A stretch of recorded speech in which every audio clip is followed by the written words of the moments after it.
Good morning and welcome. It's Tuesday, the 10th of May. I am Flat Cap Callum, and I'm hoping you are all very, very well. Coming up today, we'll do our review of yesterday, which won't take very long. And we've got a 3/4 stake day, two straightforward lucky 15s, no extras, happy with both. That is what we've got today. And then a couple of statistical updates, because I had some questions yesterday. So I've got a couple of statistical updates based on some questions that I was asked yesterday. All right, yesterday. What happened yesterday? We rolled the dice on a high-risk bunch of horses and didn't happen. So 10 on, nothing back. So not how we wanted to start the week. And I look back, I think we've actually gone 10 Mondays in a row loss now. So 10 Mondays in a row loss. But if you add up all of the losses for those 10 days on those 10 Mondays, it doesn't equate to the Monday 11 Mondays ago when we won more than we lost in those 10 days. And that does sum up sometimes how this channel is about. So we made more on one day than we've lost in the last 10 on Mondays. And now we're on to Tuesday, which, as you know, is the only day of the week that we run at a loss. Will today turn it? I hope so. I feel like sometimes on this channel, you just kind of know sometimes when it's about to turn. He says, could be today. I don't know. I'm happy with what we've got today. We shall see. You never know. And to be fair, I'm happy enough so far to have got away with not having such a bad run in the channel. So, I expect we're due a longer run than we've ever had at some point, and maybe we're on it now. I don't know. We're only down a couple of days, but overall, down for the month a little bit. So we'll see how we go. All right. Yesterday, what did we have? That ran very, very green. That was too far back and couldn't get going. Not good and poor. And gone through those two. That was the closest. That was 6th, and that was 5th. Interesting thing yesterday. So we had this horse, which I can't pronounce, which means September in Gaelic. I've learnt. Thank you very much, viewers. So that was 33 to 1. And within half an hour of me placing the bet, I'd recorded a video, uploaded the video, gone back and checked the prices, and that horse was down to 14s. Ultimately went off 11 to 1, that horse. So it's 11 to 1 from 33s. But Pretty Rebel went off at 11 to 1s, and it was 33s, but that price held a lot longer. Awesome Dancer went off 11 to 1, and that held. So what does it tell you? 6 horses in one day is all we had. 3 of them were 33 to 1, and all 3 went off at 11 to 1. None of them made the frame though. So just because a horse gets massively backed doesn't necessarily mean it is going to do anything decent. All it means is there's a significant amount of money. So you can clearly see there's 3 horses there that backed in from 33 to 11. I lost a lot of money on those horses. Clearly it wasn't my money that influenced all of that. But I did lose, clearly. So just because a horse gets massively backed in doesn't necessarily mean it's like you're onto a good thing. Often it's people lumping on money because they can see value in things too. Where you want to look for is kind of 10 minutes, 5 minutes before a race starts is where's the money coming from before the off, because that's normally the inside knowledge that's driving that price down as opposed to earlier in the day. Okay, what have we got today? 2 £7.50 lucky 15s. Got 3 horses at Chepstow, 3 at Lingfield, 2 at Newcastle. So bet 1, we've got the 3 Chepstows, the early races there, and a Newcastle. So leg 1, Luxy Lou, 18 to 1, like that price. It went wrong last time, and I think it burst a blood vessel. And the thing with that is sometimes it's a one-off and the horse recovers. If that's the case, that price is massive. However, sometimes horses burst blood vessels and it becomes a thing that happens to them regularly, and ultimately they stop training. So we're taking a chance there that horse is fully recovered. So that's why the price is big, because the form is better than the price. We've then got 145 Lebsayer. That is the best filler horse all day. And what do I mean when I say filler horse? Because it's really important to pay attention sometimes to having filler horses. It's not always about having all the nice prices. We've got 3 nice prices in there, and we've got Lebsayer. 5-runner race. Now, as long as it stays 5 runners, we're all right. If it is a non-runner, we've got a problem there. It makes it less good.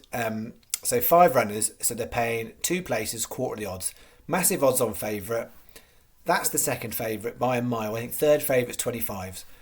I got to see nothing in those other three to make me think that they have got anything that looks likely that they make them come in the top two. So we're betting that to basically come second. I don't think it's going to win. I wouldn't touch it with a single bet with a barge pole. But what difference does it make to a bet like that? Massively. So if you've got two of these horses place and then Lebsayer comes and places, that's the difference between this bet being a lost bet and being a double your money almost bet.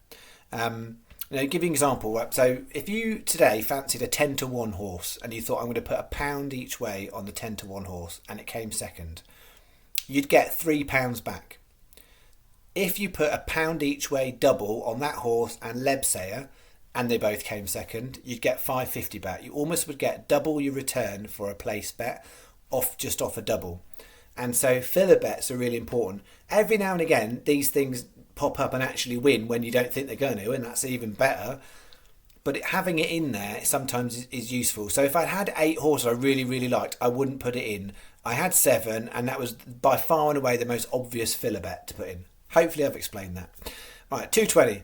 Amethyst, 14s. That's been backed in a little bit this morning. I still really like that price and I like that horse. So that's in.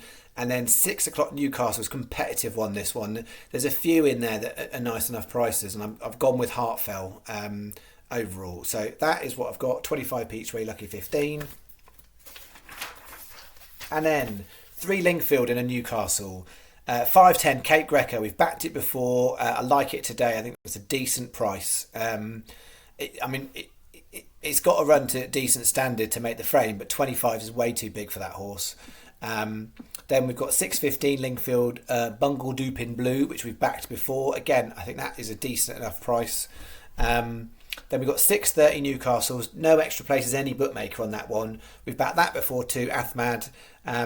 I think that looks third best on paper, so I'm hoping that will make the frame.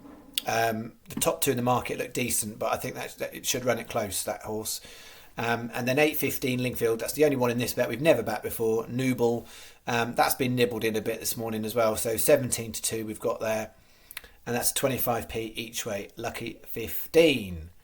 Alright, less riskier today. Doesn't mean we still might get nothing back, but I'm happy with those. We're mainly focused on handicap, 7 handicap horses and a filler bet.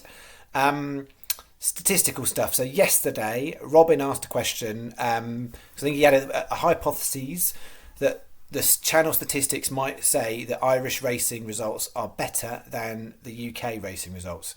So I've crunched numbers. It's actually really, really similar. So as I've talked about a lot, the average strike rate on the channel at the moment is 35% for each way bets, win or placed, 35% of them winning or placing. If you broke it down, and I did it, it's pretty much there with stats. There might be a little bit of glitching in some of the data, but it basically said 36% Irish racing, 35% UK and UK racing. So really, really similar. So the UK racing is just behind average and Irish is just above average. There is a higher win percentage in UK racing. So my win percentage of Irish racing is lower, but the placing is higher. Hopefully that makes sense. So I was quite surprised because I did wonder whether similarly it might come out a bit higher than that, but it hasn't. So very consistent. And I don't know, a lot of people think that a lot of these Irish races are lotteries sometimes. Some of them can be. The low grade novice hurdles and stuff like that, I don't really enjoy those, but flat, decent handicaps, I'm good with. So although the stats say it's very similar, what I would flag it for context is the Irish racing that I go with tends to be bigger fields. So I've got a strike rate that's similar, but actually it's probably masked by the fact that the field sizes are actually much bigger and therefore actually probably better than the percentages say, if that makes sense, in terms of how many horses ran against the horses I put up, something like that. Anyway, that's my statistical analysis, but if anyone else has got questions and stuff like that, shove it in the comments. Really, really happy to answer. Okay, I shall be back in the morning. I'll have a golf bet tomorrow. It's probably going to be small. I'm not seeing anywhere near the value I found last week, so I still haven't quite worked out what I'm doing yet with it. I'll have a good look today, but it'll probably be a small golf bet tomorrow. All right, I will see you in the morning. Thanks very much. Cheerio.